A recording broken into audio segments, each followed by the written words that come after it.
Another big match for Pep, and more questions asked. But what is beyond questioning is whether Chelsea deserve to win or not, because they absolutely deserve to win. After getting so close last season with his captain Thiago Silva and PSG, Thomas Tuchel and Thiago have finally done it. I just really like this image, honestly. Hey, I'm Adrian, and welcome to Rabona TV. Let's go over the Champions League final, shall we? It was an interesting one from Pep, once again, so let's start there. Now, the ongoing notion out there is that Pep Guardiola overthinks things in important matches. And call it what you will, but it was absolutely a shock to see City take to the pitch with no holding midfielder, no true holding midfielder. I was ready to see Fernandinho in this lineup. I would understand if it was Rodri, of course, but I was absolutely sure that Fernandinho was going to start a match of this magnitude. I was sure there would be a holding midfielder to help out the back line in handling the three Chelsea attackers that like to attack through the channels. Look at the goal that Chelsea scored against the City backline. Is Stones pulled out of position? Perhaps you could say that, leaving Ruben Dias all alone to track the run of Werner, while Zinchenko isn't goal side of Havertz, no. But I can't help but think that if there is a natural central defensive midfielder, again, let's go with Fernandinho for this case, he either cuts out the passing lane or he drops to split City's two center backs, providing the coverage they need in a situation like that. Could that goal still happen? Yes, of course it could still happen. Would it be less likely with a defensive midfielder? I tend to think so. Gundogan, who had a remarkable season, of course, he can't really be blamed, as he is, in my opinion, being played out of position or in a role that's not suited to him, a role he hasn't played all year. And this is what will drive City supporters absolutely insane with Pep and his big game decisions. These big game decisions coming after he had recently played Chelsea twice! It's mind-boggling stuff. Chelsea created the better opportunities without a doubt. As for City going forward, I struggle to think of a decent opportunity that Manchester City even had, and I think that's what will be the most disappointing thing for City and their supporters. Just how ineffectual, how not themselves they were at times. Bar, the Rudiger block on Foden, that was a decent opportunity, I guess, and the Azpilicueta intervention to ensure City wouldn't equalize. Other than that, it was a terrible performance. Their XG, a stat some hate, of course, was just 0.52. That's shockingly low. In fact, and this speaks to both how bad they were in the attack and how good Chelsea were defensively, that was Manchester City's lowest expected goals of the entire season. And it was inarguably the most important match. Now, I have no ill will toward Raheem Sterling, but if we are basing it off of recent form, putting him on the pitch at the expense of a holding midfielder, the results certainly just didn't justify it in hindsight, of course. There was a couple of times when he got in behind at the very beginning, but as I said at the half during the live stream when I was asked what I would change for City in particular in order to aid the attack, I would have taken Sterling off to put Aguero on. Sterling was going invisible thanks to Reece James. After that, after bringing on Aguero early in the second half, I would have brought on Fernandinho. He should have been there from the start, but bringing Fernandinho on in the 63rd minute was the right move, but he should have been there from the beginning. As I just said, Chelsea could barely do a thing in the second half with Fernandinho on the pitch. But to be fair, City couldn't do a thing going forward either. That's what probably sucks for City supporters. Once again, Pep didn't have enough trust in his own side and the system that got them there. And then the players are forced into trying something new in the final. Last season against Lyon, it was a 3 at the back. This season is dropping Gundogan as a holding midfielder, and another loss. Why? Because African shamans won't allow it, says Yaya Touré's agent. Nah, but for real, Chelsea were great. The best team won. Chelsea weren't lucky in any way. Thomas Tuchel organized this team perfectly, as per usual, and they completely nullified Manchester City for the third consecutive match.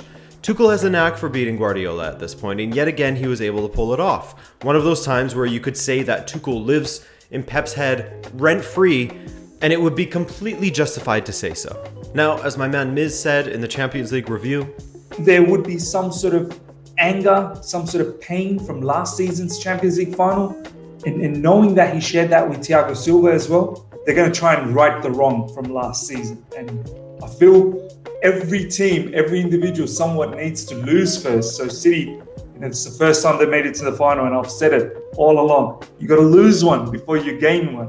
So that's how I'm looking at it. Maybe there is some truth to those words, but that's not the entire reason as to why Chelsea won, of course. Not just because they've lost one before. Now, we already spoke of some of the things that perhaps Guardiola got wrong, but Chelsea were predictably solid up against Man City. Over and over again in the Champions League, Chelsea have been lights out.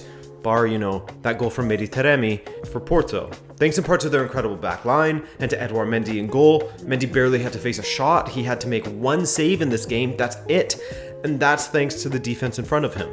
A defense that, despite losing an integral piece such as Thiago Silva in the first half, his replacement, Andreas Christensen, was so good that there wasn't a single dip in Chelsea's defensive performance. He slotted in perfectly. Rudiger, solid as ever. Reece James, shaky start when Sterling got in behind him, but he pocketed him from then on in the match and was a rock down the right side with Azpilicueta. Jorginho was contributing brilliantly in defense as well. And of course, the man who pops up all over the pitch, Kante, deserves this trophy. Yet another trophy for N'Golo Kante, in which he plays a central role in the success of his team. He and Edouard Mendy have some of the best career trajectories, some of the best stories about career trajectories. We all know Kante's by now, and the story of Edouard Mendy and how he was released by Cherbourg in 2015, and his agent told him he couldn't find him a club, he was unemployed. Now he's one of the kings of Europe. His reaction at full time was just a beautiful moment. But Chelsea's attack, which labors at times, deserves plaudits today. They don't score for fun, but they defend well enough to only need one goal, and the final was the same story. Timo Werner, it looked like he was heading toward another confidence killer after a trio of scuffed chances and an embarrassing swing and a miss on one opportunity. Christian Pulisic again showed that he is not a very good finisher and missing that opportunity that he had late on. But back to Werner, some things Werner always does well are his runs and his passing, and there was no exception tonight. His run was a major contributor to Havertz getting played in clear as he dragged Ruben Dias away, leaving Havertz in a foot race with Zinchenko, to which he torched him. Remember, Havertz had the fastest sprint in the Bundesliga a couple of seasons ago. He's got the height, but the pace to boot.